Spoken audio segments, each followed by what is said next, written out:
ਖਬਰਾਂ ਨੂੰ ਲੈ ਕੇ ਚਰਚਾ ਕਰਨ ਦੇ ਲਈ ਜੁੜ ਚੁੱਕੇ ਨੇ ਮਿੰਟੂ ਗੁਰਸਰੀਆ ਜੀ। ਮਿੰਟੂ ਜੀ, ਸਤਿ ਸ਼੍ਰੀ ਅਕਾਲ ਜੀ, ਸਵਾਗਤ ਹੈ ਜੀ ਪੰਜਾਬੀ ਰੇਡੀਓ USA ਤੇ ਜੀ।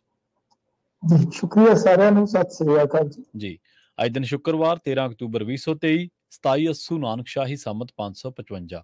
ਖਬਰ ਤੇ ਨਜ਼ਰ ਪ੍ਰੋਗਰਾਮ ਨੂੰ ਸਪਾਂਸਰ ਕਰਦੇ ਨੇ ਖਾਲਸਾ ਇੰਸ਼ੋਰੈਂਸ ਏਜੰਸੀ ਵਾਲੇ, ਜਿਨ੍ਹਾਂ ਤੋਂ ਤੁਸੀਂ ਹਰ ਤਰੀਕੇ ਦੀ ਇੰਸ਼ੋਰੈਂਸ ਲੈ ਸਕਦੇ ਹੋ। ਇੰਸ਼ੋਰੈਂਸ ਬਾਰੇ ਪਤਾ ਕਰਨ ਦੇ ਲਈ ਇਹਨਾਂ ਦਾ ਨੰਬਰ ਹੈ 408-272-2500। ਇਹ ਪਿਛਲੇ 32 ਸਾਲ ਤੋਂ ਇੰਸ਼ੋਰੈਂਸ ਦੇ ਵਿੱਚ ਸ਼ਾਨਦਾਰ ਸੇਵਾਵਾਂ ਦੇ ਰਹੇ ਨੇ ਤੇ ਅਮਰੀਕਾ ਭਰ ਦੇ ਵਿੱਚ ਇੰਸ਼ੋਰੈਂਸ ਕਰਦੇ ਨੇ। ਅੱਜ ਹੀ ਡਾਇਲ ਕਰੋ 408-272-2500। ਟਰਕੀਅਨ ਇਮੀਗ੍ਰੇਸ਼ਨ ਲਾ ਫਰਮ ਵਾਲੇ, ਜੇ ਟਰਕੀਅਨ ਅਟਾਰਨੀ ਟਰਕੀਅਨ ਦੇ ਨਾਲ ਤੁਸੀਂ US ਇਮੀਗ੍ਰੇਸ਼ਨ ਬਾਬਤ ਕੋਈ ਵੀ ਸਲਾਹ ਕਰਨੀ, ਕੋਈ ਵੀ ਸਵਾਲ ਪੁੱਛਣਾ ਤੇ ਇਹਨਾਂ ਦਾ ਨੰਬਰ ਹੈ 415-909-0503। G K Dhanota Yuba City, Paramjit ਕੌਰੰਗੀ Vacaville, Pritpal Singh Sidhu Fresno, GN loop ਵਾਲੇ ਟਰੱਕ ਵਾਸ਼ ਕਰਦੇ ਨੇ, ਆਇਲ ਚੇਂਜ ਕਰਦੇ ਨੇ, ਏਅਰ ਬ੍ਰੇਕਾਂ ਦਾ ਕੰਮ ਤਸੱਲੀ ਬਖਸ਼ ਕਰਵਾ ਸਕਦੇ, ਨਵੇਂ ਪੁਰਾਣੇ ਟਾਇਰ ਵੀ ਇਹਨਾਂ ਤੋਂ ਮਿਲਦੇ ਨੇ। ਲੋਕੇਸ਼ਨ ਹੈ ਸੈਂਤਾਨੀਲਾ ਦੀ, ਨੀਮਾ ਸਹੋਤਾ ਦੇ ਨਾਲ ਗੱਲ ਕੀਤੀ ਜਾ ਸਕਦੀ ਹੈ 209-277-0113 ਤੇ MK market Kashmir Singh Sacramento ਤੋਂ। ਇਹਨਾਂ ਸਾਰੇ ਹੀ ਸਪਾਂਸਰਸ ਦਾ ਬਹੁਤ ਬਹੁਤ ਧੰਨਵਾਦ।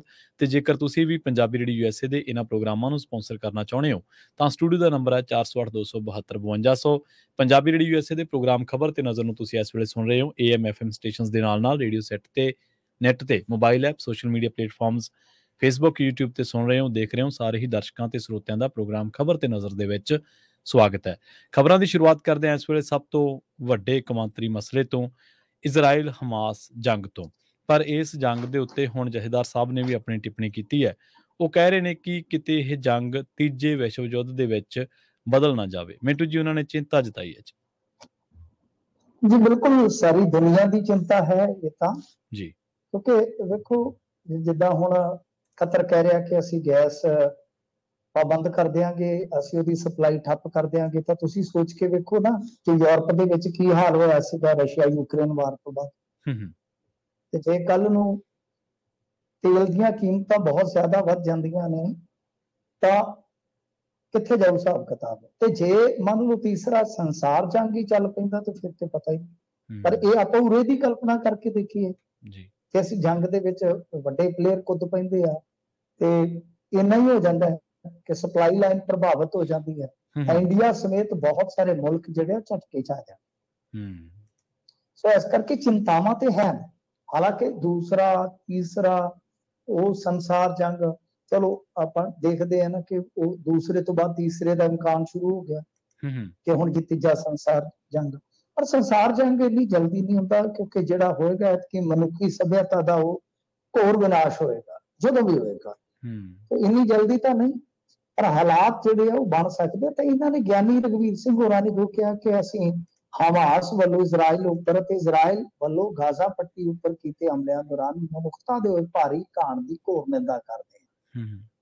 ਤੇ ਨਾਲ ਇਹਨਾਂ ਨੇ ਕਿਹਾ ਕਿ ਮਨੁੱਖੀ ਅਧਿਕਾਰ ਜਥੇਬੰਦੀਆਂ, ਸਮਾਜ, ਦੇਸ਼, ਧਰਮ, ਸੰਸਾਰ ਭਰ ਦੇ ਜਿਹੜੇ ਲੋਕ ਨੇ, ਜ਼ਿੰਮੇਵਾਰ ਨੇ, ਉਹ ਇਹਦੇ ਵਿੱਚ ਅੱਗੇ ਆਉਣ ਤੇ ਜੋ ਕਤਲੇਆਮ ਮਨੁੱਖਤਾ ਦਾ ਹੋ ਰਿਹਾ ਵਾ ਇਹਨੂੰ ਰੋਕਿਆ ਜਾਵੇ ਜੀ। ਇਹਨਾਂ ਨੂੰ ਮਤਲਬ ਕਿ ਰੋਕਣਾ ਚਾਹੀਦਾ। ਵੈਸੇ ਬਹੁਤ ਵਧੀਆ ਗੱਲ ਮੈਨੂੰ ਲੱਗੀ ਇਹਨਾਂ ਦੀ ਕਿ ਇਹਨਾਂ ਨੇ ਹਮਾਸ ਦੀ ਵੀ ਨਿੰਦਿਆ ਕੀਤੀ ਆ ਤੇ ਇਜ਼ਰਾਈਲ ਦੀ ਵੀ ਨਿੰਦਿਆ ਕੀਤੀ ਆ।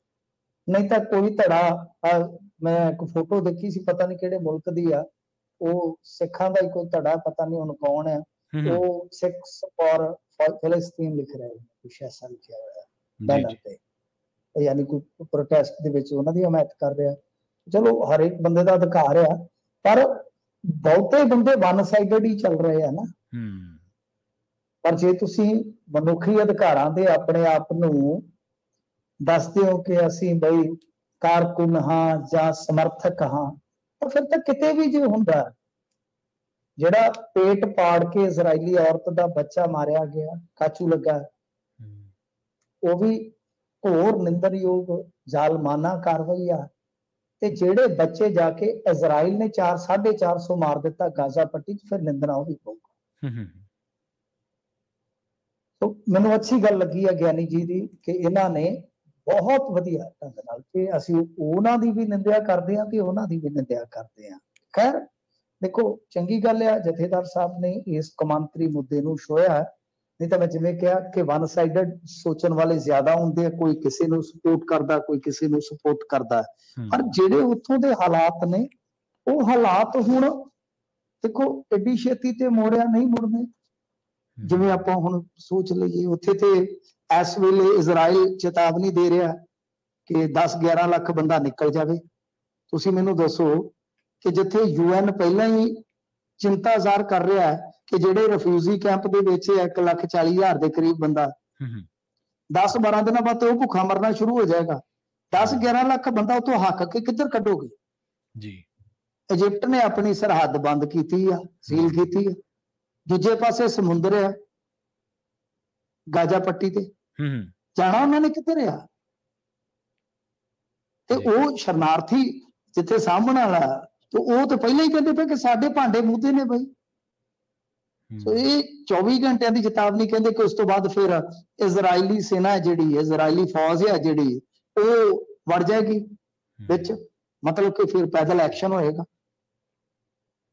ਤਾਂ ਇਹ ਹੈ ਕਿ ਸ਼ਾਇਦ ਹੋ ਸਕਦਾ ਟਾਈਮ ਵਧਾ ਦੇਣ ਜਾਂ ਅਮਰੀਕਾ ਕੋਈ ਉਹਨਾਂ ਨੂੰ ਸੁਝਾਅ ਦੇਵੇ, ਕੋਈ ਸਮਝ ਦੇਵੇ, ਪਰ ਮਤਲਬ ਕਿ ਜਿਸ ਤਰੀਕੇ ਦੀ ਸਨਕ ਵਿਖਾ ਰਿਹਾ ਇਜ਼ਰਾਈਲ, ਕਿਉਂਕਿ ਦੇਖੋ ਨਾ ਨੇਤਨਯਾਹੂ ਤੇ ਉੱਥੇ ਦੇ ਮੀਡੀਆ ਦਾ ਬੜਾ ਦਬਾਅ ਹੈ।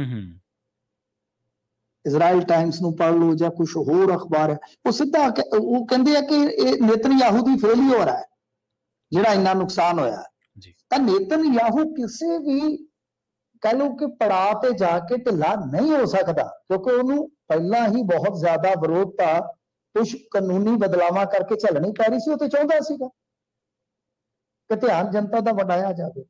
ਸੋ ਇਸ ਕਰਕੇ ਹੁਣ ਕਹਿ ਲਓ ਕਿ ਸਥਿਤੀ ਏਡੀ ਛੇਤੀ ਮੋੜਿਆ ਨਹੀਂ ਮੁੜਨੀ, ਪਰ ਜੇ ਮੁੜ ਜਾਵੇ ਤੇ ਬਹੁਤ ਬਿਹਤਰ ਹੈ, ਬਹੁਤ ਬਿਹਤਰ ਹੈ। ਤਾਂ ਸਿੰਘ ਸਾਹਿਬ ਦਾ ਇਹ ਬਿਆਨ ਹੈ ਜਿਹੜਾ ਬਹੁਤ ਉਹਨਾਂ ਨੇ ਸੰਤੁਲਿਤ ਬਿਆਨ ਦਿੱਤਾ। ਦੇਖੋ ਜਿਹੜੀ ਚੀਜ਼ ਅੱਛੀ ਹੈ ਤਾਂ ਅੱਛੀ ਹੈ, ਇਹਨਾਂ ਨੇ ਇਹ ਵੀ ਹੈ ਕਿ ਧਾਰਮਿਕ ਆਗੂ ਵਜੋਂ ਜਿਹੜੀ ਪਹਿਲ ਕੀਤੀ ਆ, ਨਹੀਂ ਤਾਂ ਜ਼ਿਆਦਾਤਰ ਤੁਹਾਨੂੰ ਪਤਾ ਇੱਥੇ ਇੰਡੀਆ ਦੇ ਵਿੱਚ ਅਸੀਂ ਦੇਖਦੇ ਹਾਂ ਕੁਝ ਸਟੇਟਾਂ ਦੇ ਖਾਸੇ ਨੂੰ ਛੱਡ ਕੇ ਤਾਂ ਬਹੁਤੇ ਇਜ਼ਰਾਈਲ ਦੀ ਸਪੋਰਟ ਕਰ ਰਹੇ। ਈਵਨ ਦੈਟ ਕਿ ਇਜ਼ਰਾਈਲ ਦੇ ਐਕਸ਼ਨਾਂ ਨੂੰ ਇੱਥੇ ਮੀਡੀਆ ਬਹੁਤ ਜ਼ਿਆਦਾ ਕਵਰ ਕਰ ਰਿਹਾ ਹੈ, ਜਦ ਕਿ ਉਹਨਾਂ ਆਪਰੇਸ਼ਨਸ ਦੇ ਵਿੱਚ, ਉਹਨਾਂ ਐਕਸ਼ਨਸ ਦੇ ਵਿੱਚ ਜੋ ਮਨੁੱਖਤਾ ਦਾ ਧਾਨ ਹੁੰਦਾ ਉਹ ਨਹੀਂ ਦਿਖਾਇਆ ਜਾਂਦਾ। ਇੱਥੋਂ ਪਤਾ ਲੱਗ ਜਾਂਦਾ ਕਿ ਕਿਸ ਤਰ੍ਹਾਂ ਦੇ ਨੈਰੇਟਿਵ ਦੇ ਵਿੱਚ ਲੋਕਾਂ ਨੂੰ ਖੜਿਆ ਜਾ ਰਿਹਾ ਹੈ। ਇਜ਼ਰਾਈਲ ਆਪਣਾ ਭਰਾ ਹੈ, ਇਹ ਹੈ, ਉਹ ਹੈ, ਜੋ ਹੈ। ਪਰ ਇੰਡੀਆ ਐਸਾ ਮੁਲਕ ਨਹੀਂ ਹੈ ਕਿ ਕੋਈ ਮਨੁੱਖਤਾ ਦਾ ਘਾਣ ਕਰੇ ਤੇ ਇੰਡੀਆ ਜਿਹੜਾ ਚੁੱਪ ਕਰਕੇ ਤੇ ਅੱਖਾਂ ਮੀਚ ਕੇ ਉਹਦਾ ਸਮਰਥਨ ਕਰੇ। ਪਰ ਇੱਕ ਕੁਛ ਸਮੇਂ ਤੋਂ ਜਿਹੜੀ ਇੰਡੀਆ ਦੀ ਕਹਿ ਲਓ ਕਿ ਕੌਮਾਂਤਰੀ ਡਿਪਲੋਮੈਸੀ ਆ, ਉਹਦੇ 'ਚ ਇੱਕ ਸ਼ਿਫਟ ਵੇਖਣ ਨੂੰ ਮਿਲਿਆ। ਨਹੀਂ ਤਾਂ ਵਾਜਪਾਈ ਦੇ ਸਮੇਂ ਤੱਕ, ਯੂਪੀਏ ਦੇ ਸਮੇਂ ਤੱਕ ਫਿਲਿਸਤੀਨ ਅਤੇ ਇਜ਼ਰਾਈਲ ਦੇ ਰਿਸ਼ਤਿਆਂ ਨਾਲ, ਹਾਲਾਂਕਿ ਮਸਾਦ ਨਾਲ ਸਾਡੀਆਂ ਏਜੰਸੀਆਂ ਬਹੁਤ ਲੰਬੇ ਸਮੇਂ ਤੋਂ ਕੰਮ ਕਰਦੀਆਂ ਨੇ, ਹੈਗੇ ਰਿਸ਼ਤੇ 70ਵੇਂ 'ਚ ਹੀ ਸ਼ੁਰੂ ਹੋ ਗਏ ਸੀਗੇ, ਬਟ ਫਿਰ ਵੀ ਮਤਲਬ ਕਿ ਕਿਉਂਕਿ ਅਰਬ ਦੇਸ਼ਾਂ ਨਾਲ ਭਾਰਤ ਦੇ ਬਹੁਤ ਵਧੀਆ ਸੰਬੰਧ ਨੇ, ਤਾਂ ਉਹਨਾਂ 'ਚ ਸੰਤੁਲਿਤ ਰੱਖਣ ਵਾਸਤੇ ਪਹਿਲਾਂ ਇੰਡੀਆ ਦੀ ਜਿਹੜੀ ਇਹ ਪਾਲਿਸੀ ਸੀ ਬੜੀ ਜ਼ਿਆਦਾ ਕਹਿ ਲਓ ਕਿ ਤਵਾਜ਼ਨ ਵਾਲੀ ਸੀ।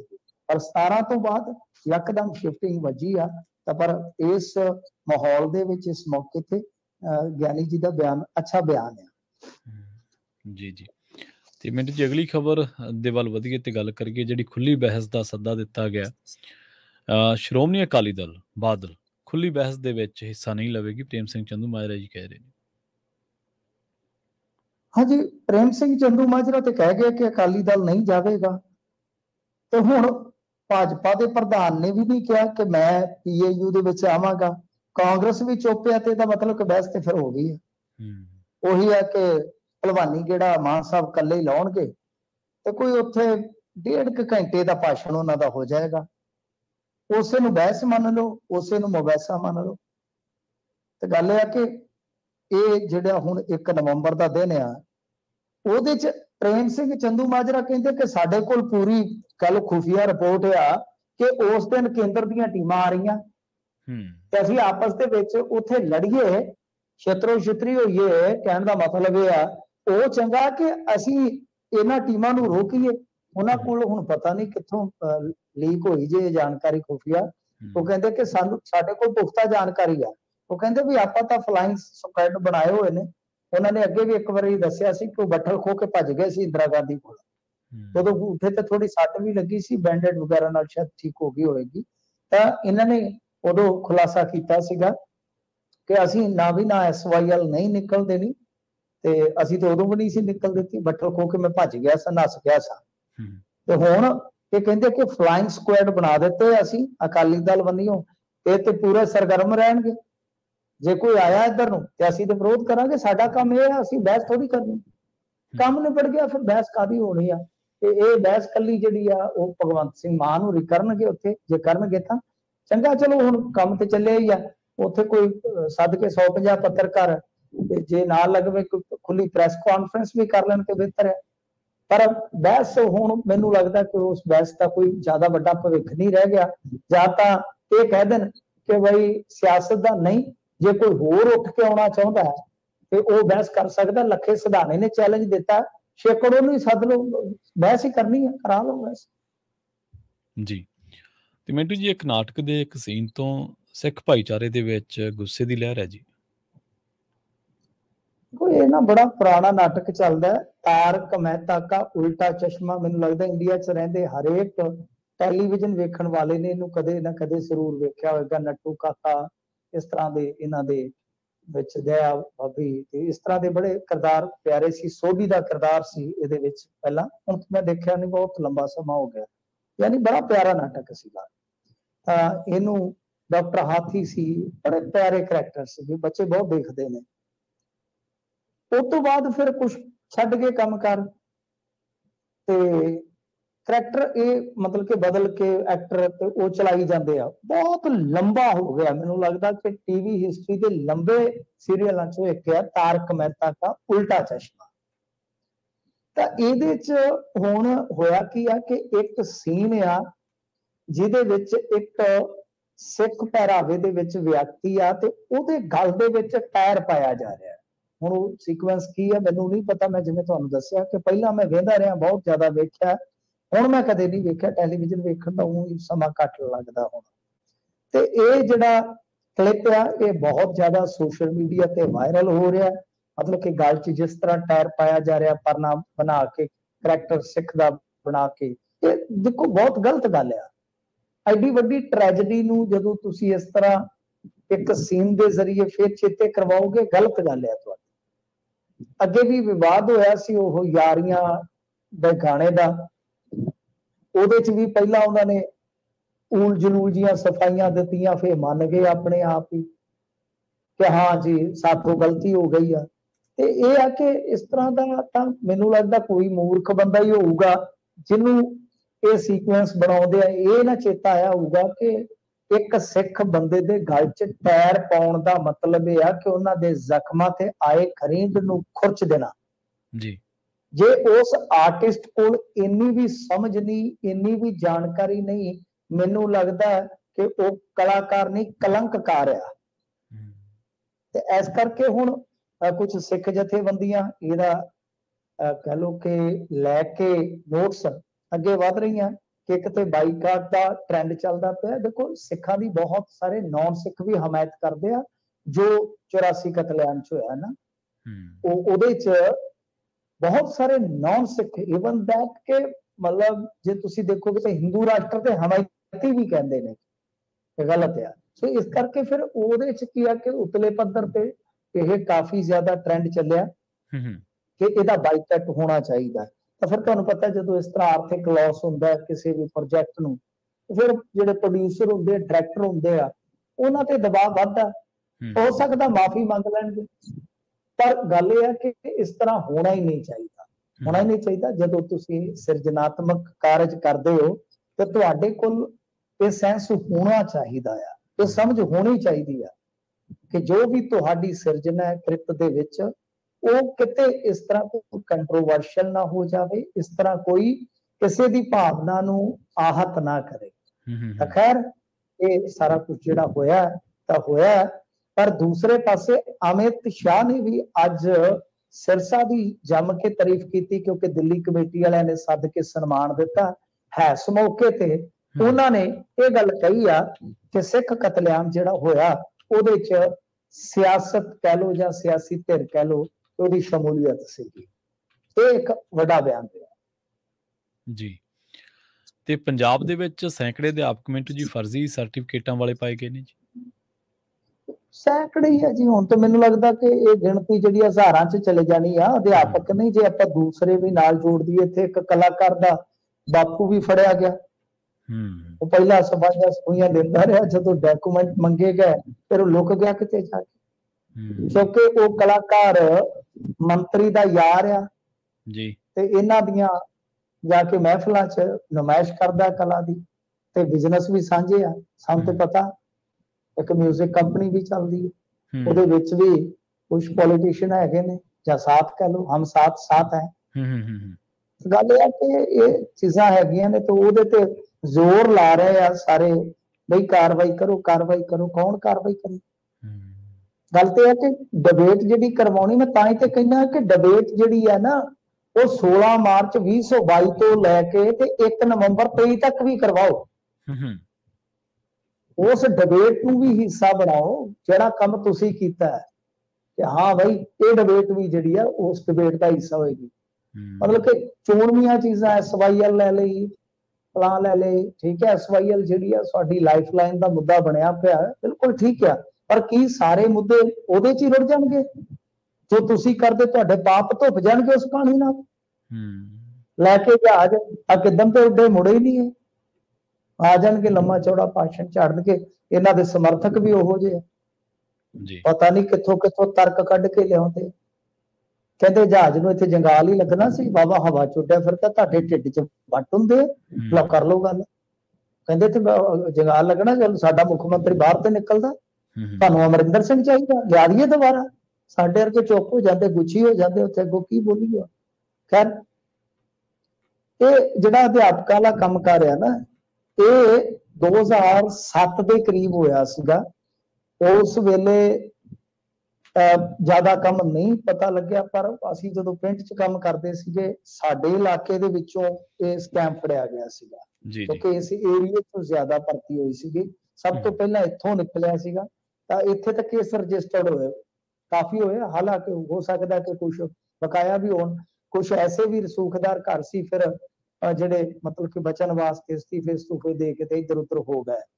ਹੁਣ 2007 ਦੇ ਵਿੱਚ ਕਹਿੰਦੇ ਕਿ 20 ਜ਼ਿਲ੍ਹਿਆਂ ਦੀ ਜਿਹੜੀ ਟੀਚਿੰਗ ਫੈਲੋ ਦੀ ਭਰਤੀ ਸੀਗੀ, ਇਹਦੇ ਸਾਰੇ ਹੁਣ ਜਿਹੜੇ ਬੋਗਸ ਸਰਟੀਫਿਕੇਟ ਵਾਲੇ ਆ, ਉਹ ਕਹਿੰਦੇ ਆ ਕਿ 98 ਟੀਚਰਸ ਦੇ ਵਿੱਚੋਂ 7 ਦੇ ਖਿਲਾਫ ਮੁਕੱਦਮਾ ਦਰਜ ਕਰ ਲਿਆ। ਤਾਂ ਟੋਟਲ ਜਿਹੜੇ ਆ ਉਹ ਕਹਿੰਦੇ ਆ ਕਿ ਜਾਂਚ ਦੇ ਦੌਰਾਨ ਪੰਜਾਬ ਭਰ ਦੇ ਵਿੱਚ 457 ਉਮੀਦਵਾਰਾਂ ਦੇ ਸਰਟੀਫਿਕੇਟ ਬੋਗਸ ਪਾਏ ਗਏ ਨੇ। ਮੈਂ ਜਿਵੇਂ ਤੁਹਾਨੂੰ ਦੱਸਿਆ ਕਿ ਜੇ ਸਾਰੀ ਗਿਣਤੀ ਕਰ ਲਈਏ ਕਿੰਨੇ ਆ ਜਿਹੜੇ ਸੇਵਾ ਮੁਕਤੀ ਵੀ ਲੈ ਗਏ ਆ, ਤਾਂ ਇਹ ਬਹੁਤ ਵੱਡੀ ਤਾਦਾਦ ਬਣ ਜਾਂਦੀ ਹੈ। ਤੇ ਇਸੇ ਤਰ੍ਹਾਂ ਰਿਜ਼ਰਵੇਸ਼ਨ ਜਿਨ੍ਹਾਂ ਦਾ ਹੱਕ ਬਣਦਾ ਸੰਵਿਧਾਨ ਦੇ ਮੁਤਾਬਕ, ਉਹਨਾਂ ਦਾ ਹੱਕ ਮਾਰੀ ਵੀ ਬਹੁਤ ਹੋਈ ਆ ਪਹਿਲਾਂ ਜੀ, ਕਿ ਫਰਜ਼ੀ ਜਾਤੀ ਸਰਟੀਫਿਕੇਟ। ਇੱਥੇ ਤੇ ਸੁਖਪਾਲ ਖਹਿਰਾ ਦੇ ਕੇਸ ਦੇ ਵਿੱਚ ਸ਼ਾਮਲ ਰਹੇ ਕਿ ਜੱਜ ਦੇ ਵੀ ਸਰਟੀਫਿਕੇਟ ਦਾ ਰੌਲਾ ਪੈਂਦਾ, ਜੇ ਹਿਸਾਬ ਲਾ ਲਓ। ਆਹ ਸੂਰਤ ਹਾਲ ਹੈ। ਤਾਂ ਖੈਰ, ਇਹਨਾਂ ਨੇ ਹੁਣ ਜਿਹੜੀ ਜਾਂਚ ਪੜਤਾਲ ਕਰਵਾਈ ਹੈ, ਮੈਂ ਇਸ ਕਦਮ ਦਾ ਸਵਾਗਤ ਕਰਦਾ, ਪਰ ਗੱਲ ਤੇ ਇਹ ਹੈ ਨਾ ਕਿ ਕਾਣ ਤੇ ਉੱਥੇ ਆ ਜਾਂਦੀ ਹੈ ਕਿ ਜਿੱਥੇ ਇਹ ਜਾਂਚ ਪੜਤਾਲ ਦਾ ਸੱਪ ਹੈ ਜਿਹੜਾ, ਉਹ ਗਾਂ ਚੰਮ ਨੂੰ ਸੁੰਘ ਕੇ ਡੰਗ ਮਾਰ ਉੱਥੇ ਛੱਡ ਦਿੱਤਾ ਜਿੱਥੋਂ ਆਪਾਂ ਮਿਸਾਲ ਸ਼ੁਰੂ ਕੀਤੀ ਸੀ ਜੀ। ਤੇ ਮਿੰਟੂ ਜੀ, ਗੱਲ ਕਰਕੇ 20 ਸਾਲਾਂ ਬਾਅਦ ਕਹਿੰਦੇ 13 ਪੁਲਿਸੀਏ ਕੈਦ ਹੋਏ ਨੇ। ਦੇਖੋ, 20 ਸਾਲਾਂ ਬਾਅਦ ਕੱਲ 2 ਡਾਕਟਰ ਵੀ ਕਾਬੂ ਆਏ। ਉਹਨਾਂ ਨੇ ਫਰਜ਼ੀ ਗਵਾਹੀ ਦਿੱਤੀ ਸੀ ਇੱਕ ਲੜਾਈ ਦੇ ਕੇਸ ਦੇ ਵਿੱਚ, ਜਿਹਦੇ 'ਚ 6 ਮਹੀਨੇ ਕੋਈ ਕੈਦ ਕੱਟ ਕੇ ਆਇਆ ਸੱਜਣ। ਬਾਅਦ 'ਚ ਉਹਨੇ ਦਾਅਵਾ ਕੀਤਾ ਕਿ ਜਿਹੜੀ ਇਹਨਾਂ ਨੇ ਗਵਾਹੀ ਦਿੱਤੀ ਸੀਗੀ ਕਿ ਭਾਈ ਅਸੀਂ ਆਪਰੇਸ਼ਨ ਕੀਤਾ ਇਸ ਪੀੜਤ ਦਾ, ਤੇ ਉਹ ਫਿਰ ਜਦੋਂ ਪੰਜਾਬ ਮੈਡੀਕਲ ਕਾਉਂਸਲ ਨੇ ਜਾਂਚ ਪੜਤਾਲ ਕੀਤੀ ਤੇ ਸਰਜਰੀ ਕਿਤੇ ਦਰਜ ਹੀ ਨਹੀਂ ਰਿਕਾਰਡ 'ਚ। ਤੇ 20-22 ਸਾਲਾਂ ਬਾਅਦ 2 ਸਰਕਾਰੀ ਡਾਕਟਰ ਕੱਲ ਫੜੇ ਗਏ ਸੀ, ਇਸ ਜਾਂਚ ਦੇ ਵਿੱਚ ਝੂਠੇ ਪਾਏ ਸਨ।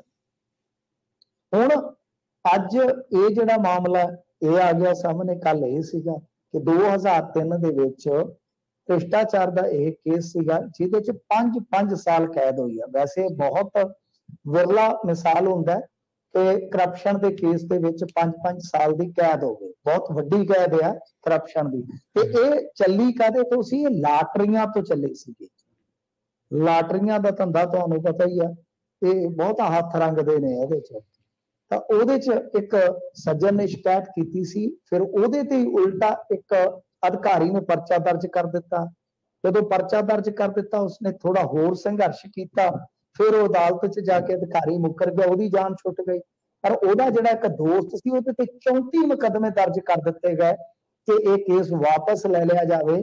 ਬਾਅਦ ਦੇ ਵਿੱਚ ਉਹ ਇਹਨਾਂ ਕੇਸਾਂ ਦੇ ਬੋਝ ਥੱਲੇ ਦੱਬ ਕੇ ਦਮ ਤੋੜ ਗਿਆ। ਹਿਸਾਬ ਲਾ ਲਓ, ਟੈਨਸ਼ਨ 'ਚ ਹੀ ਉਹਦੀ ਮੌਤ ਹੋ ਗਈ। ਸੋ ਖੈਰ, ਇਹ ਸਾਰਾ ਕੁਝ ਜਿਹੜਾ ਹੈ ਉਹ ਚੱਲਦਾ ਹੈ ਕਿ ਲਾਟਰੀ ਚਲਵਾਉਣ ਦੇ ਮਾਮਲੇ ਦੇ ਵਿੱਚ ਇਹ ਲੈਂਦੇ ਸਨ ਰਿਸ਼ਵਤ, ਤੇ ਉਸ ਬੰਦੇ ਨੇ ਸਬੂਤਾਂ ਦੇ ਸਮੇਤ ਇਹਨਾਂ ਦੀ ਮੰਜੀ ਠੋਕੀ, ਤੇ ਅੱਜ ਇਹਨਾਂ ਨੂੰ 13 ਜਣਿਆਂ ਨੂੰ 5-5 ਸਾਲ ਦੀ ਕੈਦ ਬੋਲੀ ਹੈ। ਇਹਦੇ ਵਿੱਚ ਹੈੱਡ ਕਾਂਸਟੇਬਲ ਤੋਂ ਲੈ ਕੇ ਐਸਪੀਓ ਤੱਕ ਵੀ ਹੈ ਸ਼ਾਮਲ ਆ, ਸਬ ਇੰਸਪੈਕਟਰ ਵੀ ਸ਼ਾਮਲ ਆ, ਕਈ ਕਰਮਚਾਰੀ ਸ਼ਾਮਲ ਆ। ਤਾਂ ਇਹ ਸ਼ਰਮਨਾਕ ਸਜ਼ਾ ਹੈ ਕਿਸੇ ਵੀ ਅਧਿਕਾਰੀ ਵਾਸਤੇ, ਕਰਮਚਾਰੀ ਵਾਸਤੇ, ਕਿ ਉਹ ਲਾਟਰੀਆਂ ਦਾ ਧੰਦਾ ਚਲਵਾਉਣ ਦੀ ਇਵਜ਼ ਦੇ ਵਿੱਚ ਇਸ ਤਰ੍ਹਾਂ ਵਸੂਲੀ ਕਰਦਾ ਸੀਗਾ। ਜੀ। ਤੇ ਮਿੰਟੂ ਜੀ, ਗੱਲ ਕਰੀਏ ਆਪਾਂ, ਛੋਟੇ ਭਰਾ ਨੇ ਕਹਿੰਦੇ ਵੱਡੇ ਭਰਾ ਦਾ ਸਾਰਾ ਟੱਬਰ ਹੀ ਖਤਮ ਕਰਤਾ ਜੀ। ਦੇਖੋ, ਇਹ ਬੜੀ ਵੱਡੀ ਕਹਿ ਲਓ ਕਹਿਰ ਦੀ ਖਬਰ ਸੀਗੀ। ਅੱਜ ਸਵੇਰੇ ਸਵੇਰੇ ਸਾਜਰੇ ਸਾਡੇ ਇੱਥੇ ਪੰਜਾਬ ਵਾਸੀਆਂ ਨੂੰ ਜਦੋਂ ਇਹ ਟੈਲੀਵਿਜ਼ਨ ਤੇ ਖਬਰ ਨਸ਼ਰ ਹੋਈ ਦਿਸੀ, ਤੇ ਬੜਾ ਹੀ ਜ਼ਿਆਦਾ ਦੁੱਖ ਸੀਗਾ। ਇਹ ਖਰੜ ਦੀ ਘਟਨਾ ਜੀ। ਉੱਥੇ ਇੱਕ ਸੁਸਾਇਟੀ 'ਚ ਬੜਾ ਸੋਹਣਾ ਘਰ ਸੀਗਾ, ਮੁੰਡਾ ਇੰਜੀਨੀਅਰ ਸੀ, ਘਰ ਦੀ ਉਹਦੀ ਅੰਮ੍ਰਿਤਧਾਰੀ ਸੀਗੀ, ਮਾਂ ਪੇ ਵੀ ਜਿਹੜਾ ਸੀਗਾ ਗੁਰਸਿੱਖ ਸੀ, ਬੜੀ ਅੱਛੀ ਫੈਮਿਲੀ ਸੀ। ਪਹਿਲਾਂ ਤੇ ਉਹ ਜਿਹੜੀ ਵਿਆਹੁਤਾ ਸੀ ਕੁੜੀ, ਉਹਨੂੰ ਮਾਰਿਆ ਨੇ ਲਟਕਾ ਕੇ, ਫਿਰ ਆਪਦੇ ਭਰਾ ਨੂੰ ਸੱਦਿਆ, ਭਰਾ ਨੇ, ਤੇ ਜਿਹੜਾ ਨਾਲ ਸੀ ਵੈਸ਼ੀ ਇੱਕ ਹੋਰ ਆਇਆ, ਉਹਦਾ ਯਾਰ ਮਿੱਤਰ, ਉਹਨੇ ਪਿੱਛੋਂ ਮਾਰਿਆ ਕੋਈ ਤਿੱਖੀ ਚੀਜ਼, ਹੁਣ ਪਤਾ ਨਹੀਂ, ਰੱਬ ਜਾਣੇ ਕਹੀ ਆ ਕੁਹਾੜੀ ਆ, ਉਹਨੂੰ ਵੀ ਖਿੱਤੀ ਕਰ ਦਿੱਤਾ, ਉਹ ਵੀ ਮਾਰ। ਮੁੜ ਕੇ ਲਾਸ਼ਾਂ ਸਵਿਫਟ ਦੇ ਵਿੱਚ ਲੱਦ ਕੇ 2 ਸਾਲ ਦਾ ਜਵਾਕ ਸੀ ਨਾਲ, ਉਹ ਵੀ ਚੁੱਕ ਲਿਆ ਜੀ, ਤੇ ਉਹਨੂੰ ਜਿਉਂਦੇ ਨੂੰ ਜਾ ਕੇ ਨਹਿਰ 'ਚ ਸੁੱਟ ਦਿੱਤਾ ਲਾਸ਼ਾਂ ਦੇ ਨਾਲ। ਇਹਦਾ ਬੇੜਾ ਹੀ ਗਰਕ ਜਾਵੇ। ਤੇ ਐਸਾ ਕਹਿਰ ਕੀਤਾ ਉਹ ਮੁੰਡਾ, ਉਹਦਾ ਨਾਂ ਬੜਾ ਸੋਹਣਾ, ਅਨਹਦ ਬੱਚਾ, ਜਿਹੜਾ ਛੋਟਾ ਜਿਹਾ 2 ਸਾਲ ਦਾ ਪਿਆਰਾ, ਉਹਨੂੰ ਜਿਉਂਦੇ ਨੂੰ ਨਹਿਰ 'ਚ ਸੁੱਟਿਆ ਨੇ। ਤਾਂ ਉਹ ਫੜਿਆ ਗਿਆ, ਜਿਹੜਾ ਛੋਟਾ ਭਰਾ ਜਿਹਨੇ ਇਹ ਕਹਿਰ ਕੀਤਾ, ਤੇ ਜਿਹੜਾ ਉਹਦਾ ਉਹ ਨਾਲ ਵੈਸ਼ੀ ਯਾਰ ਆ, ਉਹ ਹਾਲੇ ਤੱਕ ਫਰਾਰ ਹੈ। ਪਰ ਪੁਲਿਸ ਉਹਦੇ ਮਗਰ ਲੱਗੀ ਆ, ਫੜ ਲੈਣਗੇ। ਤੇ ਪੁਲਿਸ ਨੇ ਜਿਹੜਾ ਇਸ ਕਤਲकांड ਦੇ ਵਿੱਚ, ਜਿਹੜਾ 13 ਕਤਲकांड ਆ, ਜੋ ਖੁਲਾਸਾ ਕੀਤਾ ਉਹ ਇਹੋ ਕੀਤਾ ਕਿ ਛੋਟਾ ਭਰਾ ਵੱਡੇ ਨਾਲ ਜੈਲਸ ਕਰਦਾ ਸੀ, ਕਿਉਂਕਿ ਕਾਮਯਾਬ ਸੀ, ਵਿਲਨ ਸੀ, ਪਰ ਖਵਾਉਂਦਾ ਪਿਆਉਂਦਾ ਵੱਡਾ ਹੀ ਸੀ। ਹੋ ਸਕਦਾ ਝਿੜਕਦਾ ਹੋਵੇ, ਕੋਈ ਕੰਮ ਕਰਨਾ ਹੋਵੇ, ਲਫੰਗਿਆ ਕਰ, ਤੇ ਬੰਦਾ ਜਿਹੜਾ ਬੇਇੱਜ਼ਤੀ ਸਮਝਦਾ ਹੋਵੇ, ਜਾਂ ਜਾਇਦਾਦ ਤੇ ਅੱਖ ਹੋ ਜਾਵੇ। ਹੁਣ ਵਿਚਲੀ ਗੱਲ ਦਾ ਤੇ ਪਤਾ ਨਹੀਂ ਕਿਉਂ ਸਾਈਕੋ ਬਣ ਗਿਆ ਇਹ, ਪਰ ਜੋ ਕੀਤਾ ਰੂਹ ਨੂੰ ਤੜਫਾ ਕੇ ਰੱਖ ਦੇਣ ਵਾਲਾ ਇਹਨੇ ਕਾਰਾ ਕੀਤਾ। ਪਰ ਪੁਲਿਸ ਨੇ ਇਹਨੂੰ ਚੁੱਕ ਲਿਆ, ਨਿਕਲ ਦੀ ਫਰਾਕ ਦੇ ਵਿੱਚ ਸੀ, ਫੜਿਆ ਇਉਂ ਗਿਆ। ਇੱਕ ਤੇ ਪਹਿਲਾਂ ਕੈਮਰਿਆਂ 'ਚ ਆ ਕੇ ਜਦੋਂ ਲਾਸ਼ਾਂ ਰੱਖੀਆਂ, ਤੇ ਇੱਕ ਇਹ ਪੈਟਰੋਲ ਪੰਪ ਤੇ ਚਲੇ ਗਏ ਸਵਿਫਟ ਗੱਡੀ ਦੇ ਵਿੱਚ ਤੇਲ ਪਾਉਣ ਵਾਸਤੇ। ਉੱਥੇ ਫਿਰ ਉਹ ਬੱਚਾ ਜਿਹੜਾ ਉਹ ਗੱਡੀ 'ਚ ਦਿਸ ਗਿਆ, ਤੇ ਜਿੱਥੋਂ ਇਹ ਕਹਿ ਲਓ ਕਿ ਯਕੀਨ ਹੋ ਗਿਆ ਕਿ ਇਸ ਬੰਦੇ ਨੇ ਹੀ ਇਹ ਜ਼ਾਲਮਾਨਾ ਕਰਤੂਤ ਅੰਜਾਮ ਦਿੱਤੀ ਆ। ਜੀ ਜੀ, ਮਿੰਟੂ ਜੀ, ਇਹਨਾਂ ਖਾਸ ਖਬਰਾਂ ਤੇ ਖਾਸ ਜਾਣਕਾਰੀਆਂ ਦੇ ਲਈ ਬਹੁਤ ਬਹੁਤ ਧੰਨਵਾਦ ਜੀ। ਜੀ ਸ਼ੁਕਰੀਆ ਜੀ। ਪ੍ਰੋਗਰਾਮ ਖਬਰ ਤੇ ਨਜ਼ਰ ਦੇ ਪਹਿਲੇ ਹਿੱਸੇ ਦੇ ਵਿੱਚ ਆਪਣੇ ਨਾਲ ਜੁੜੇ ਸਨ ਮਿੰਟੂ ਗੁਰਸਰੀਆ ਜੀ। ਖਬਰਾਂ ਹਾਲੇ ਹੋਰ ਵੀ ਨੇ ਜਿਨ੍ਹਾਂ ਤੇ ਚਰਚਾ ਕਰਾਂਗੇ। ਤਾਜ਼ੇ ਭਾਜਪਾਈ ਬਣੇ ਕੁਝ ਕਾਂਗਰਸੀ ਲੀਡਰ ਕਾਂਗਰਸ ਦੇ ਵਿੱਚ ਵਾਪਸ ਆ ਚੁੱਕੇ ਨੇ। ਬਲਬੀਰ ਸਿੰਘ ਸਿੱਧੂ, ਰਾਜਕੁਮਾਰ ਵੇਰਕਾ ਤੇ ਗੁਰਪ੍ਰੀਤ ਕਾਂਗੜ, ਇਹਨਾਂ ਨੇ ਕਾਂਗਰਸ ਦੇ ਵਿੱਚ ਘਰ ਵਾਪਸੀ ਕਰ ਲਈ ਹੈ। ਤੇ ਅਕਾਲੀ ਦਲ ਦੇ ਵਿੱਚੋਂ ਇੱਕ ਵਿਧਾਇਕ ਜਿਹੜਾ ਉਹ ਜੀਤ ਮਹਿੰਦਰ ਸਿੱਧੂ, ਉਹਦੇ ਵੱਲੋਂ ਅਸਤੀਫਾ ਦੇ ਦਿੱਤਾ ਗਿਆ। ਖਬਰਾਂ ਹੋਰ ਵੀ ਨੇ ਜਿਨ੍ਹਾਂ ਤੇ ਚਰਚਾ ਕਰਾਂਗੇ। ਜੁੜੇ ਰਹੋ ਪੰਜਾਬੀ ਰੇਡੀਓ USA ਦੇ ਨਾਲ। ਜਲਦ ਵਾਪਸੀ ਇੱਕ ਸ਼ਾਰਟ ਬ੍ਰੇਕ ਤੋਂ ਬਾਅਦ।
ਬ੍ਰੇਕ ਤੋਂ ਬਾਅਦ ਇੱਕ ਵਾਰ ਮੁੜ ਤੋਂ ਤੁਹਾਡਾ ਸਾਰਿਆਂ ਦਾ ਸਵਾਗਤ ਹੈ ਪ੍ਰੋਗਰਾਮ ਖਬਰ ਤੇ ਨਜ਼ਰ ਦੇ ਵਿੱਚ। ਤੁਸੀਂ ਜੁੜੇ ਹੋਏ ਹੋ ਪੰਜਾਬੀ ਰੇਡੀਓ ਯੂਐਸਏ ਦੇ ਨਾਲ ਤੇ ਆਪਾਂ ਰੁਖ ਕਰਦੇ ਹਾਂ ਕੁਝ ਹੋਰ ਖਾਸ ਖਬਰਾਂ ਦਾ।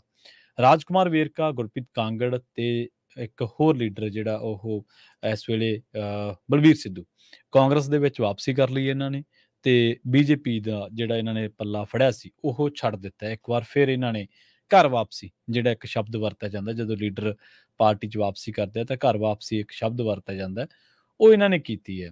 ਚਲੋ ਇਹ ਬੇਸ਼ੱਕ ਇਹਨਾਂ ਦਾ ਨਿੱਜੀ ਮਾਮਲਾ ਹੈ, ਨਿੱਜੀ ਫੈਸਲਾ ਹੈ, ਪਰ ਇੱਕ ਗੱਲ ਜਿਹੜੀ ਹੈ ਟਿੱਪਣੀ ਆ ਉਹ ਕੀਤੇ ਬਿਨਾਂ ਰਿਹਾ ਨਹੀਂ ਜਾਣਾ। ਤੇ ਉਹਨਾਂ ਨੇ ਕਿਹਾ ਕਿ ਭਾਜਪਾ ਦੇ ਵਿੱਚ ਜਿਹੜੀ ਮੈਂ ਸ਼ਾਮਲ ਹੋਣ ਦੀ ਗਲਤੀ ਨੂੰ ਮੈਂ ਸੁਧਾਰਨ ਜਾ ਰਿਹਾ ਰਾਜਕੁਮਾਰ ਵੇਰਕਾ। ਤੇ ਜਦੋਂ ਉਹਨਾਂ ਨੇ ਸ਼ਾਮਲ ਹੋਏ ਸੀਗੇ ਉਹਨਾਂ ਨੇ ਇੱਕ ਦੋ ਗੱਲਾਂ ਜਿਹੜੀਆਂ ਉਹ ਬੜੀਆਂ ਖਾਸ ਕੀਤੀਆਂ ਨੇ ਤੇ ਜਿਹੜੀਆਂ ਧਿਆਨ ਮੰਗਦੀਆਂ ਨੇ ਅਸਲ ਦੇ ਵਿੱਚ। ਉਹ ਕਹਿੰਦੇ ਕਿ ਮੈਂ ਇੱਕ ਗਲਤੀ ਕੀਤੀ ਤੇ ਮੈਨੂੰ ਮਹਿਸੂਸ ਹੋਇਆ ਕਿ ਭਾਜਪਾ ਦੇਸ਼ ਤੇ ਪੰਜਾਬ ਲਈ ਸਹੀ ਨਹੀਂ ਹੈ। ਦੇਸ਼ ਕਾਂਗਰਸ ਦੇ ਹੱਥਾਂ ਦੇ ਵਿੱਚ ਹੀ ਸੁਰੱਖਿਅਤ ਰਹਿ ਸਕਦਾ, ਬੀਜੇਪੀ ਸਭ ਨੂੰ ਨਾਲ ਲੈ ਕੇ ਚੱਲਣ ਵਾਲੀ ਪਾਰਟੀ ਨਹੀਂ ਹੈ। ਰਾਜਕੁਮਾਰ ਵੇਰਕਾ ਜੀ ਦੀ ਉਮਰ ਕਿੰਨੀ ਹੈ ਮੈਨੂੰ ਇਹਦੇ ਬਾਰੇ ਸ਼ਾਇਦ ਪਤਾ ਨਹੀਂ ਹੈ, ਆਪਾਂ ਪਤਾ ਵੀ ਕਰ ਲਾਂਗੇ ਕਿੰਨੀ ਕੁ ਉਮਰ ਹੈ। ਸ਼ਾਇਦ ਕਾਫੀ ਵਾਰ ਦੇ ਐਮਐਲਏ ਨੇ, ਪਰ ਕਮਾਲ ਦੀ ਗੱਲ ਹੈ ਕਿ ਸਾਡੇ ਜਿਹੜੇ ਸਿਆਸਤਦਾਨ ਨੇ ਇਹਨਾਂ ਨੂੰ ਇਹੀ ਨਹੀਂ ਪਤਾ ਲੱਗ ਰਿਹਾ ਕਿ ਕਿਹੜੀ ਪਾਰਟੀ ਕਿਵੇਂ ਦੀ ਹੈ ਤੇ ਕਿਹੜੀ ਪਾਰਟੀ ਕਿਵੇਂ ਦੀ ਹੈ। 60 ਸਾਲ ਉਹਨਾਂ ਦੀ ਉਮਰ ਹੈ ਰਾਜਕੁਮਾਰ ਵੇਰਕਾ ਜੀ ਦੀ। ਸਾਡੀ ਜਿਹੜੀ ਕੁੜੀ ਜਿੱਤੀ ਹੈ ਰਮਨੀਕ ਕੌਰ ਉਹਨਾਂ ਦਾ ਨਾਮ ਹੈ, ਸੱਥ ਆਰਗੇਨਾਈਜੇਸ਼ਨ ਦੇ ਵਿੱਚ ਪੰਜਾਬ ਯੂਨੀਵਰਸਿਟੀ ਦੇ ਵਿੱਚ। ਉਹ ਕੁੜੀ ਦੀ ਉਮਰ ਕਿੰਨੀ ਕੁ ਹੋਣੀ ਹੈ? 23-24 ਸਾਲ। ਉਹਨਾਂ ਨੇ ਖਾਲੜਾ ਸਾਹਿਬ ਨੂੰ ਸਮਰਪਿਤ ਕੀਤੀ ਆਪਣੀ ਜਿੱਤ ਤੇ ਇਸ ਉਮਰ ਦੇ ਵਿੱਚ 24 ਸਾਲ ਦੀ ਉਮਰ ਦੇ ਵਿੱਚ ਉਸ ਕੁੜੀ ਨੂੰ ਜਾਂ ਉਹਦੇ ਸਾਥੀਆਂ ਨੂੰ, ਬੱਚੇ ਉਹਦੇ ਨਾਲ 21 ਸਾਲ ਦਾ ਵੀ ਹੋਣਾ, ਕੋਈ 22 ਦਾ ਵੀ ਹੋਣਾ, 23 ਦਾ ਵੀ ਹੋਣਾ, ਉਹਨਾਂ ਨੂੰ ਕਲੈਰਿਟੀ ਹੈ, ਉਹਨਾਂ ਨੂੰ ਪਤਾ ਹੈ ਕਿ ਅਸੀਂ ਕਿਸ ਏਜੰਡੇ ਦੇ ਨਾਲ ਚੋਣ ਲੜਨੀ ਹੈ, ਉਸ ਤੋਂ ਬਾਅਦ ਲੜ ਕੇ ਕੀ ਕਰਨਾ ਤੇ ਇਹਦਾ ਮਾਇਨੇ ਕੀ ਹੈ। ਉਹਨਾਂ ਨੇ ਖਾਲੜਾ ਸਾਹਿਬ ਨੂੰ ਆਪਣੀ ਜਿੱਤ ਸਮਰਪਿਤ ਕੀਤੀ ਤੇ ਇਹ ਕਿਹਾ ਕਿ ਸਿੱਖ ਜਾਂ ਪੰਥ ਦੇ ਵਿੱਚ ਜੋ ਹੋ ਰਹੀਆਂ ਗੱਲਾਂ ਬਾਤਾਂ ਜਾਂ ਉਹ ਮਾਮਲਾਤ ਨੇ ਤਾਂ ਉਹਨਾਂ ਪ੍ਰਤੀ ਉਹਨਾਂ ਨੇ ਸੰਜੀਦਗੀ ਦਿਖਾਈ ਹੈ। ਇਹ ਹੁੰਦਾ ਤੁਹਾਡਾ ਵਿਜ਼ਡਮ, ਇਹ ਹੁੰਦੀ ਹੈ ਤੁਹਾਡੀ ਕਲੈਰਿਟੀ, ਤੁਹਾਡੀ ਮਾਨਸਿਕ ਜਿਹੜੀ ਸੋਚ ਹੁੰਦੀ ਹੈ, ਤੁਹਾਡਾ ਜਿਹੜਾ ਬੌਧਿਕ ਪੱਧਰ ਹੁੰਦਾ, ਇਹੀ ਤੁਹਾਡੀ ਆਵਾਜ਼, ਤੁਹਾਡੀ ਗੱਲਬਾਤ ਕਰਨ ਦਾ ਤਰੀਕਾ, ਸਲੀਕਾ, ਤੁਸੀਂ ਕਿਸ ਸਲੀਕੇ ਦੇ ਨਾਲ ਮਿਲ ਰਹੇ ਹੋ, ਇਹੀ ਤਾਂ ਤੈਅ ਕਰਦਾ ਨਾ ਕਿ ਤੁਹਾਡੀ ਪਰਵਰਿਸ਼ ਕਿੱਦਾਂ ਦੀ ਹੋਈ ਹੈ। ਤੇ ਜਿਹੜੇ ਤੁਹਾਡੇ ਕਦਮ ਹੁੰਦੇ ਨੇ, ਜਿਹੜੇ ਜੋ ਤੁਸੀਂ ਪੜ੍ਹਦੇ ਆ ਜਾਂ ਜੋ ਤੁਸੀਂ ਬੋਲਦੇ ਆ, ਜੋ ਤੁਸੀਂ ਕਮੈਂਟ ਕਰਦੇ ਆ, ਇਹੀ ਤੈਅ ਕਰਦਾ ਨਾ ਕਿ ਤੁਹਾਡੀ 'ਚ ਕਲੈਰਿਟੀ ਕਿੰਨੀ ਹੈ, ਤੁਹਾਡੇ 'ਚ ਜਿਹੜਾ ਤੁਹਾਡਾ ਥਾਟ ਪ੍ਰੋਸੈਸ ਹੈ ਉਹ ਕਿੰਨਾ ਕਲੀਅਰ ਹੈ, ਤੁਹਾਡਾ ਵਿਜ਼ਡਮ ਕੀ ਹੈ, ਤੁਸੀਂ ਕਰਨਾ ਕੀ ਚਾਹੁੰਦੇ ਹੋ, ਤੁਹਾਨੂੰ ਕਿੰਨਾ ਗਿਆਨ ਹੈ। ਇੱਕ 60 ਸਾਲ ਦਾ ਬੰਦਾ, ਜਾਂ ਇਹ ਸਾਰੀ ਕਹਿ ਲਓ, ਕਾਂਗੜ ਸਾਹਿਬ ਵੀ, ਬਲਬੀਰ ਸਿੱਧੂ ਵੀ, ਰਾਜਕੁਮਾਰ ਵੇਰਕਾ ਹੀ, ਆਪਾਂ ਤਿੰਨਾਂ ਨੂੰ ਹੀ ਲੈ ਲੈਂਦੇ ਹਾਂ, ਇਹ ਲੀਡਰ ਹਲੇ ਤੱਕ ਇਹ ਨਹੀਂ ਪਤਾ ਕਰ ਸਕੇ ਕਿ ਬੀਜੇਪੀ ਦਾ ਪੰਜਾਬ ਪ੍ਰਤੀ ਏਜੰਡਾ ਕੀ ਹੈ, ਕਾਂਗਰਸ ਦਾ ਏਜੰਡਾ ਕੀ ਹੈ। ਹਾਲਾਂਕਿ ਮੈਂ ਇਹ ਨਹੀਂ ਕਹਿੰਦਾ ਕਿ ਕਾਂਗਰਸ ਕਲੀਅਰ ਹੈ ਜਾਂ ਸਾਫ਼ ਹੈ, ਜੋ ਪੰਜਾਬ ਨਾਲ ਧੱਕੇਸ਼ਾਹੀਆਂ ਹੋਈਆਂ ਉਹਨਾਂ ਦੀ ਸ਼ੁਰੂਆਤ ਕਾਂਗਰਸ ਤੋਂ ਹੀ ਹੋਈ ਹੈ, ਇਹ ਅੱਜ ਦਾ ਸੱਚ ਹੈ। ਪਰ ਇੱਕ 24-25 ਸਾਲ ਦਾ ਬੱਚਾ ਯੂਨੀਵਰਸਿਟੀਆਂ ਦੇ ਵਿੱਚ, ਚਾਹੇ ਉਹ JNU ਹੈ, ਚਾਹੇ ਉਹ PU ਹੈ, ਚਾਹੇ ਉਹ ਹੋਰ ਥਾਵਾਂ ਨੇ, ਉੱਥੇ ਉਹ ਲੜ ਰਿਹਾ ਹੈ ਕਿ ਮੈਂ ਦੇਸ਼ ਦੇ ਫੈਡਰਲਿਜ਼ਮ ਦੇ ਲਈ ਲੜਨਾ ਵਾਂ, ਮੈਂ ਦੇਸ਼ ਦੇ ਸੰਘੀ ਢਾਂਚੇ ਲਈ ਲੜਨਾ ਵਾਂ। ਤੇ ਇੱਥੇ ਗਵਰਨਰ, ਰਾਜਪਾਲ ਹਰ ਰੋਜ਼, ਹੁਣ ਨਵਾਂ ਸੈਸ਼ਨ ਵੀ ਉਹਨੇ ਗੈਰ ਕਾਨੂੰਨੀ ਕਰਾਰ ਦਿੱਤਾ ਵਾ। ਕਦੇ ਇਹਨਾਂ ਲੋਕਾਂ ਦੀ ਜ਼ੁਬਾਨ ਦੇ ਵਿੱਚੋਂ ਕੁਝ ਨਿਕਲਿਆ ਵਾ? ਠੀਕ ਹੈ, ਸਰਕਾਰ ਦੇ ਨਾਲ ਸਾਡੇ ਲੱਖਾਂ ਮਤਭੇਦ ਹੋਣਗੇ, ਸਾਡੇ ਵੀ ਨੇ, ਅਸੀਂ ਵੀ ਸਰਕਾਰ ਦੇ ਹਰ ਕੰਮ ਨੂੰ ਕ੍ਰਿਟੀਸਾਈਜ਼ ਕਰਦੇ ਹਾਂ। ਜੇ ਉਹ ਦੋਸ਼ੀਆਂ ਨੂੰ ਫੜਦੇ ਨੇ ਜਾਂ ਉਹ ਭ੍ਰਿਸ਼ਟਾਚਾਰੀਆਂ ਦੇ ਵਿਰੁੱਧ ਕਾਰਵਾਈ ਕਰਦੇ ਨੇ, ਆਪਾਂ ਕਹਿੰਦੇ ਕਿ ਹੋਣੀ ਚਾਹੀਦੀ, ਲੋਕ ਐਕਸਪੋਜ਼ ਹੋਣੇ ਚਾਹੀਦੇ ਆ। ਜੇ ਉਹ ਸੁਖਪਾਲ ਖਹਿਰਾ ਨੂੰ ਗਲਤ ਤਰੀਕੇ ਨਾਲ ਗ੍ਰਿਫਤਾਰ ਕਰਦੇ ਨੇ ਤਾਂ ਆਪਾਂ ਲੋਕਾਂ ਨੂੰ ਇਹ ਵੀ ਦੱਸਿਆ, ਬੇਸ਼ੱਕ ਗ੍ਰਿਫਤਾਰੀ ਖਹਿਰਾ ਸਾਹਿਬ ਦੀ ਹੋਈ ਹੈ, ਪਰ ਆਪਾਂ ਲੋਕਾਂ ਨੂੰ ਇਹ ਵੀ ਦੱਸਿਆ ਕਿ ਤੁਸੀਂ ਇਹ ਸੋਚੋ ਕਿ ਜੇਕਰ ਪੁਲਿਸ ਸਵੇਰੇ ਜਾ ਕੇ ਇੱਕ 3 ਵਾਰ ਦੇ ਵਿਧਾਇਕ ਫਾਰਮਰ LOP ਨੂੰ ਇਸ ਤਰ੍ਹਾਂ ਚੱਕ ਸਕਦੀ ਹੈ, ਤੇ ਜਿਹੜੇ ਲੋਕ ਅੱਜ ਤੱਕ ਰੋਂਦੇ ਰਹੇ, ਕਰਲਾਉਂਦੇ ਰਹੇ ਕਿ ਸਾਡੇ ਤੇ ਜ਼ਬਰ ਹੋਇਆ, ਸਾਡੇ ਮੁੰਡੇ ਇਹਨਾਂ ਨੇ ਚੱਕੇ ਚਰੀਆਂ, ਜਵਾਰਾਂ, ਮੱਕੀਆਂ ਦੇ ਵਿੱਚੋਂ, ਕਮਾਦਾਂ ਦੇ ਵਿੱਚੋਂ, ਉਹ ਲੱਭੇ ਨਹੀਂ, ਇੱਥੇ ਤਸਲੀਮ ਕਰੋ, ਇਹ ਵਾਕਈ ਮੰਨੋ ਕਿ ਹਾਂ ਇਹ ਜ਼ੁਲਮ ਹੋਇਆ ਵਾ। ਜੇ 3 ਵਾਰ ਦੇ ਵਿਧਾਇਕ ਨਾਲ ਇਹ ਜ਼ੁਲਮ ਹੋਇਆ ਵਾ ਜਾਂ ਉਹਦੇ ਤੇ ਤੁਸੀਂ ਕਹਿੰਦੇ ਹੋ ਕਿ ਉਹਨੂੰ ਗਲਤ ਤਰੀਕੇ ਨਾਲ ਚੱਕਿਆ, ਤੇ ਆਮ ਇਨਸਾਨ ਦੀ ਉੱਥੇ ਕੀ ਔਕਾਤ ਆ। ਇਹ ਚੀਜ਼ਾਂ ਮੋਹਰ ਲਾਉਂਦੀਆਂ ਨੇ ਹੌਲੀ ਹੌਲੀ ਇਤਿਹਾਸ ਦੇ ਉੱਤੇ, ਕਈ ਵਾਰੀ ਤੁਹਾਡਾ ਵਰਤਮਾਨ ਵੀ ਮੋਹਰ ਲਾਉਂਦਾ ਕਿ ਹਾਂ ਇਹ ਹੁੰਦਾ ਆ। ਤਾਂ ਆਪਾਂ ਉੱਥੇ ਕ੍ਰਿਟੀਸਾਈਜ਼ ਕੀਤਾ ਸਰਕਾਰ ਨੂੰ, ਸਰਕਾਰ ਦੀ ਆਲੋਚਨਾ ਕੀਤੀ ਕਿ ਇਹ ਤਰੀਕੇਕਾਰ ਗਲਤ ਹੈ। ਸੰਜੇ ਸਿੰਘ ਨਾਲ ਹੋਇਆ, ਆਪਾਂ ਉੱਥੇ ਵੀ ਕਿਹਾ ਕਿ ਜਾਂਚ ਹੋ ਰਹੀ ਹੈ ਜਾਂ ਕਿਵੇਂ ਵੀ ਹੈ, ਤਾਂ ਜਿਹੜੀ ਪੋਲੀਟੀਕਲ ਵੈਂਡਟ ਹੈ ਇਹ ਗਲਤ ਹੈ, ਕਿਸੇ ਨਾਲ ਵੀ ਹੋਵੇ। ਹਾਲਾਂਕਿ ਆਮ ਆਦਮੀ ਪਾਰਟੀ ਨੂੰ ਇਸ ਮਾਮਲੇ ਦੇ ਵਿੱਚ ਬਹੁਤ ਐਸੀ ਤੈਸੀ ਉਹਨਾਂ ਦੀ ਹੋ ਰਹੀ ਹੈ ਵੀ ਤੁਸੀਂ ਦਿੱਲੀ 'ਚ ਚੀਕਾਂ ਮਾਰਦੇ ਹੋ, ਪੰਜਾਬ 'ਚ ਕਹਿਣਾ ਅਸੀਂ ਸਹੀ ਕਰ ਰਹੇ ਹਾਂ।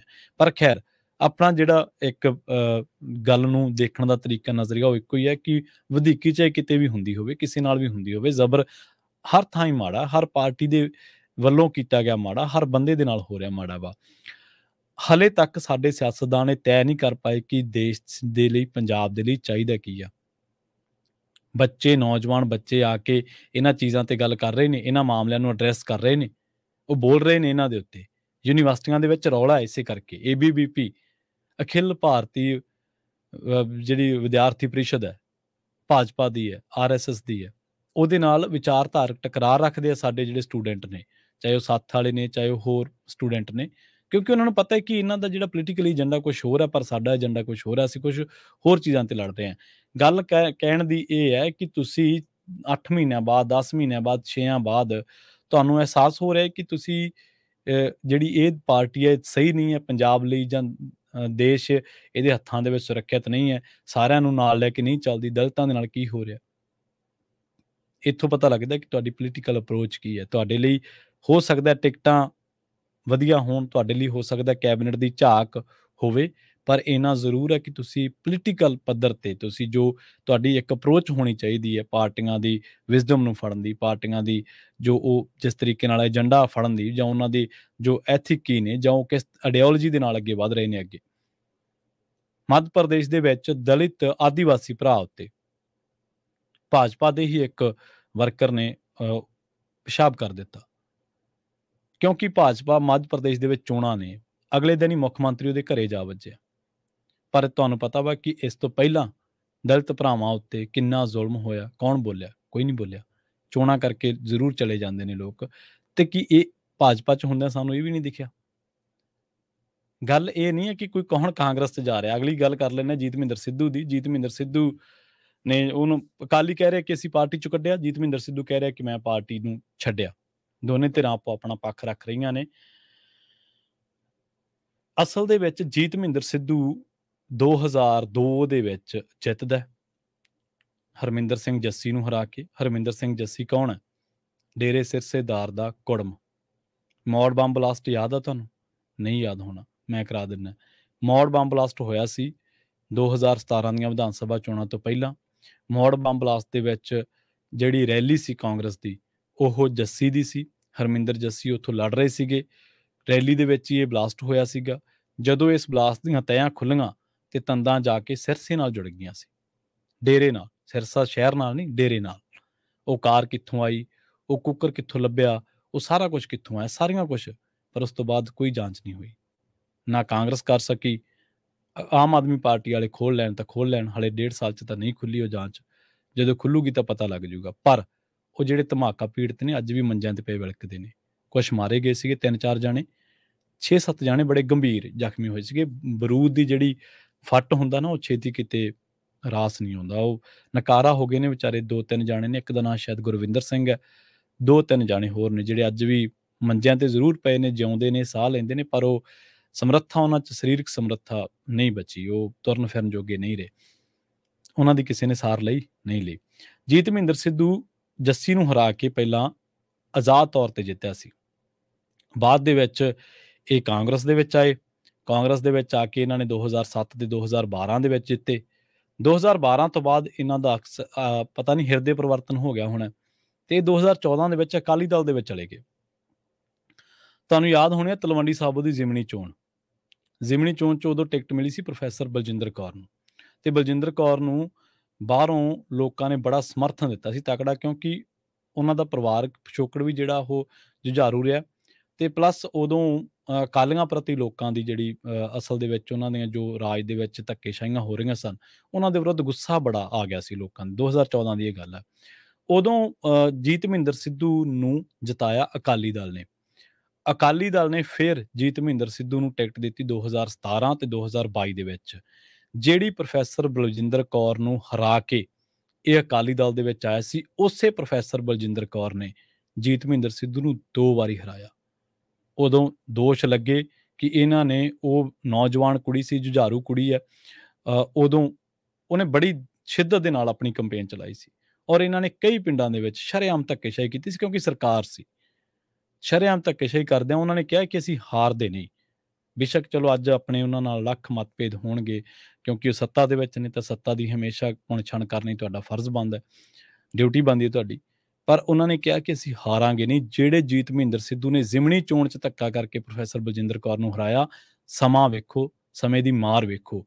ਉਸੇ ਬਲਜਿੰਦਰ ਕੌਰ ਨੇ 2 ਵਾਰੀ 17 ਦੇ ਵਿੱਚ ਤੇ 22 ਦੇ ਵਿੱਚ ਵੀ, ਇੱਕ ਵਾਰੀ ਤਾਂ ਰਿਕਾਰਡ ਮਾਰਜਨ ਦੇ ਨਾਲ, ਇੱਕ ਵਾਰੀ 17,000 ਦੇ ਫਰਕ ਨਾਲ ਜੀਤ ਮਹਿੰਦਰ ਸਿੱਧੂ ਨੂੰ ਹਰਾਇਆ। ਜੀਤ ਮਹਿੰਦਰ ਸਿੱਧੂ ਬਾਰੇ ਅਕਾਲੀਆਂ ਨੂੰ ਪਤਾ ਲੱਗ ਗਿਆ ਕਿ ਇਹ ਬੰਦਾ ਹੁਣ ਕਾਂਗਰਸ ਦੇ ਨਾਲ ਸਾਈਆਂ ਵਧਾਈਆਂ ਲਾ ਰਿਹਾ, ਉੱਧਰੋਂ ਹੀ ਆਇਆ ਸੀ ਤੇ ਉੱਧਰ ਹੀ ਜਾਣਾ ਇਹਨੇ, ਤੇ ਇਹਨਾਂ ਨੇ ਪਾਰਟੀ ਦੇ ਵਿੱਚੋਂ ਮੁਅੱਤਲ ਕਰ ਦਿੱਤਾ। ਪਰ ਉਹ ਕਹਿੰਦੇ ਆ ਕਿ ਮੈਂ ਪੱਕਾ ਮਨ ਬਣਾਇਆ ਹੋਇਆ ਸੀ ਅਕਾਲੀ ਦਲ ਨਾਲ ਜੁੜੇ ਹੋਣ ਦਾ, ਤੇ ਵਿਧਾਨ ਸਭਾ ਚੋਣਾਂ ਸਮੇਂ ਉਹਨਾਂ ਦਾ ਪਾਰਟੀ ਦੇ ਵਿੱਚੋਂ ਅੰਦਰੂਨੀ ਵਿਰੋਧ ਵੀ ਹੋਇਆ ਸੀ ਤੇ ਇੱਕ ਸਿਆਸੀ ਘਰਾਣੇ ਤੇ ਉਹਨਾਂ ਨੇ ਉਂਗਲ ਚੁੱਕਤੀ ਸੀ। ਤੇ ਉਹਨਾਂ ਨੇ ਕਿਹਾ ਕਿ ਅਜਿਹਾ ਹੋਣ ਬਾਰੇ ਬਠਿੰਡਾ ਦੇ ਆਗੂ ਸਰੂਪ ਚੰਦ ਸਿੰਗਲਾ ਨੇ ਵੀ ਕਈ ਵਾਰ ਰੌਲਾ ਪਾਇਆ, ਪਰ ਕਿਸੇ ਦੀ ਸੁਣਵਾਈ ਨਹੀਂ ਸੀ। ਸੋ ਹੁਣ ਉਹ ਕਹਿੰਦੇ ਕਿ ਮੇਰਾ ਉੱਥੇ ਸਾਹ ਘੁੱਟ ਰਿਹਾ ਸੀ, ਦਮ ਘੁੱਟ ਰਿਹਾ ਸੀ, ਜਿਵੇਂ ਲੀਡਰ ਕਹਿੰਦੇ ਆ, ਤਾਂ ਕਰਕੇ ਮੈਂ ਹੁਣ ਛੱਡ ਰਿਹਾ ਪਾਰਟੀ। ਤੇ ਹੁਣ ਅਕਾਲੀ ਦਲ ਕਹਿ ਰਿਹਾ ਕਿ ਸ਼੍ਰੋਮਣੀ ਅਕਾਲੀ ਦਲ ਦੀ ਅਨੁਸ਼ਾਸਨੀ ਕਮੇਟੀ ਵੱਲੋਂ ਪਾਰਟੀ ਵਿਰੋਧੀ ਕਾਰਵਾਈਆਂ ਕਰਨ ਕਰਕੇ ਮੁਅੱਤਲ ਕੀਤੇ ਗਏ ਸਾਬਕਾ ਵਿਧਾਇਕ ਤੇ ਪਾਰਟੀ ਦੇ ਮੀਤ ਪ੍ਰਧਾਨ ਜੀਤ ਮਹਿੰਦਰ ਸਿੱਧੂ ਨੇ ਮੁੱਢਲੀ ਮੈਂਬਰਸ਼ਿਪ ਤੋਂ ਅਸਤੀਫਾ ਦੇ ਦਿੱਤਾ ਹੈ। 24 ਘੰਟਿਆਂ ਦੇ ਘੱਟ ਸਮੇਂ ਦੇ ਨੋਟਿਸ ਦਾ ਉੱਤਰ ਉਹਨਾਂ ਬਾਅਦ ਦੁਪਹਿਰ ਆਪਣੀ ਸਥਾਨਕ ਰਿਹਾਇਸ਼ ਤੇ ਸੱਦੀ ਪ੍ਰੈਸ ਕਾਨਫਰੰਸ ਤੋਂ ਦਿੱਤਾ ਤੇ ਉਹਨਾਂ ਨੇ ਕਿਹਾ ਕਿ ਅਕਾਲੀ ਦਲ ਦੇ ਆਗੂ ਬੁਖਲਾ ਗਏ ਨੇ ਤੇ ਪਾਰਟੀ ਦਿਸ਼ਾਹੀਣ ਹੋ ਕੇ ਆਪਣੇ ਉਦੇਸ਼ਾਂ ਤੋਂ ਭਟਕ ਚੁੱਕੀ ਹੈ। ਇਹ ਉਹਨਾਂ ਨੇ ਇਲਜ਼ਾਮ ਅਕਾਲੀ ਦਲ ਤੇ ਲਾਏ ਨੇ। ਪ੍ਰੋਗਰਾਮ ਖਬਰ ਤੇ ਨਜ਼ਰ ਨੂੰ ਆਪਾਂ ਇੱਥੇ ਹੀ ਸਮਾਪਤ ਕਰਾਂਗੇ। ਪੰਜਾਬੀ ਰੇਡੀਓ USA ਦੀ ਅਗਲੀ ਪੇਸ਼ਕਸ਼ ਪ੍ਰੋਗਰਾਮ ਅਪਡੇਟ ਅਮਰੀਕਾ ਪ੍ਰੋਗਰਾਮ ਦੇ ਵਿੱਚ ਅਮਰੀਕਾ ਦੇ ਨਾਲ ਵਿਸ਼ਵ ਭਰ ਦੇ ਵਿੱਚ ਵਾਪਰੀਆਂ ਅਹਿਮ ਵੱਡੀਆਂ ਖਾਸ ਘਟਨਾਵਾਂ, ਖਬਰਾਂ ਦੇ ਬਾਰੇ ਤੁਹਾਨੂੰ ਦਿੱਤੀਆਂ ਜਾਣੀਆਂ ਜਾਣਕਾਰੀਆਂ। ਦੁਨੀਆ ਦੇ 2 ਖਿੱਤਿਆਂ ਦੇ ਵਿੱਚ ਇਸ ਵੇਲੇ ਅਸਥਿਰਤਾ ਹੈ। ਮਨੁੱਖਤਾਵਾਦੀ ਲੋਕ ਅਰਦਾਸ ਵੀ ਕਰ ਰਹੇ ਨੇ। ਇਜ਼ਰਾਈਲ ਤੇ ਹਮਾਸ ਦਾ ਜੰਗ ਚੱਲ ਰਿਹਾ, ਰੂਸ ਤੇ ਯੂਕਰੇਨ ਦਾ ਜੰਗ ਚੱਲ ਰਿਹਾ। ਜਿਸ ਤਰੀਕੇ ਦੇ ਨਾਲ ਪੰਜਾਬੀ ਰੇਡੀਓ USA ਨੇ ਕਰੋਨਾ ਦੀ ਮਹਾਮਾਰੀ ਦੇ ਵਿੱਚ, ਵਰਲਡ ਵਾਈਡ ਕ੍ਰਾਈਸਿਸ ਦੇ ਵਿੱਚ ਤੁਹਾਨੂੰ ਜਾਣਕਾਰੀਆਂ ਦੇ ਨਾਲ ਜੋੜੀ ਰੱਖਿਆ, ਉਸੇ ਤਰ੍ਹਾਂ ਹੁਣ ਵੀ ਉਹਨਾਂ ਖਿੱਤਿਆਂ ਦੇ ਵਿੱਚੋਂ ਜਿਸ ਤਰੀਕੇ ਦੀਆਂ ਵੀ ਜਾਣਕਾਰੀਆਂ ਨੇ ਉਹ ਅਗਲੇ ਪ੍ਰੋਗਰਾਮ ਅਪਡੇਟ ਅਮਰੀਕਾ ਦੇ ਵਿੱਚ ਤੁਹਾਡੇ ਨਾਲ ਸਾਂਝੀਆਂ ਕੀਤੀਆਂ ਜਾਣਗੀਆਂ। ਜੁੜੇ ਰਹੋ ਪੰਜਾਬੀ ਰੇਡੀਓ USA ਦੇ ਨਾਲ। ਬਹੁਤ ਬਹੁਤ ਧੰਨਵਾਦ। ਸਤਿ ਸ਼੍ਰੀ ਅਕਾਲ।